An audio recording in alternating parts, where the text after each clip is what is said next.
You're listening to the Faeries and Folklore podcast by Ronel. I'm dark fantasy author Ronel Janse van Vuuren. With nearly a decade of digging around in dusty folklore books, researching creatures of imagination that ignited my curiosity, I'm here to share the folklore in a nutshell and how I reimagined it for my writing in An Origin of the Fae. This is the Faeries and Folklore podcast. Hi, I'm your host Ronel Janse van Vuuren. You can just call me Ronel. In today's episode, we're continuing our exploration of the Faery.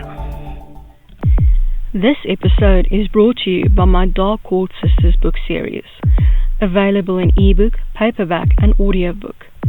3 sisters, 3 destinies, 3 ways to destroy the world. Go to ronelthemythmaker.com/Dark Court Sisters series for more.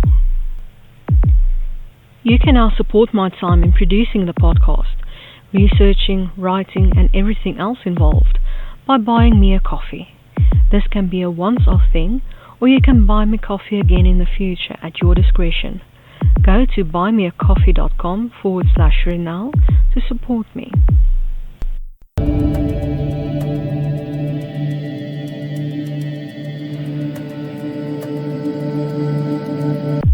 We are continuing our exploration of solitary fae. Today's fairy, Muse, Folklore in a Nutshell by Ronel. The Muses are the adored goddesses of song, dance and memory, and it's on their mercy that the creativity, wisdom and insight of artists and thinkers depend.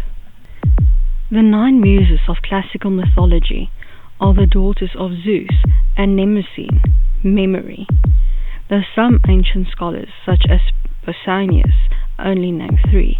It is believed that the 9 is the actual number, as Hesiod wrote. He also listed their names: Calliope, Clio, Erato, Euterpe, Melpomene, Polymnia, Terpsichore, Thalia, and Urania. Spellings vary, but their job descriptions don't. Calliope, muse of heroic or epic poetry, often holding a writing tablet. Clio, muse of history, often holding a scroll. Erato, muse of lyric and love poetry, often playing a lyre. Euterpe, muse of music or flutes, often playing flutes. Melpomene, muse of tragedy, often holding a tragic mask. Polymnia, muse of sacred poetry or of the mimic art, often shown with a pensive look.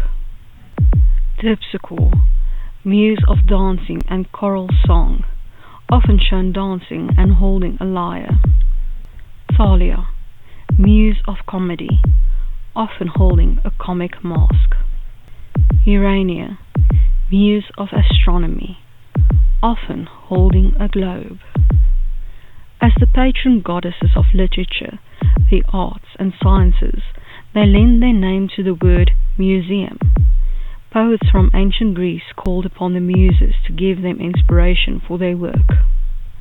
Homer only invokes a muse or the muses collectively through his works, meaning that they could have been a vague collection of deities, which is characteristic of early Greek religion, where the focus was on the Olympians.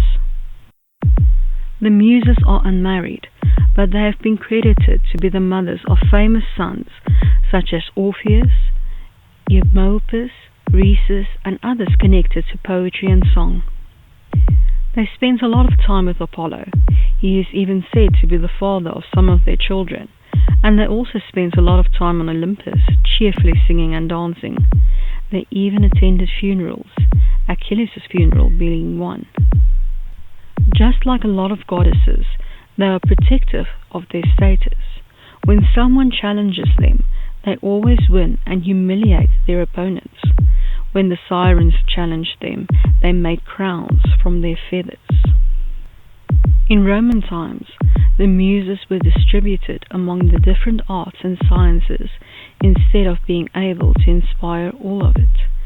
statues of the muses became popular decoration in galleries and the like. In modern times, a muse is a person or supernatural force that serves as the source of artistic inspiration for an artist. There is even a band that call themselves Muse. And though I find inspiration in music for my writing, it is my pets that serve as my personal muses. And now for my interpretation of the Fae in An Origin of the Fae, Muse. The Muses are powerful goddesses of all the arts, literature, and science, even if writers, artists, and scientists don't know or believe it. They are also the protectors of creativity, inspiration, thinking, and memory. They have the power to possess humans and bring forth these things, even in those who have none of it when it is needed by society.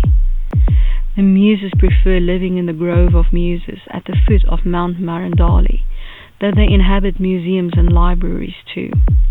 They are known to create reality TV shows where people sing and dance. They also occasionally own bookstores, publishing companies, record companies, and film studios. They can appear in any way they wish. Though they sometimes listen to the appeals of humans, they only grant inspiration if they think the human is worthy. As a little bonus, let's look at this faery translated to Afrikaans, Muse. I hope that you've enjoyed this episode of the Faeries and Folklore podcast and that you've learned something new about faery. Remember that you can get a transcript of this episode in the description. If you're new to the podcast, why not go and grab your free copy of Unseen, the second book in the fairy tale series, on my website, ronelthemythmaker.com. Loads of folklore, magic, and danger await. Take care.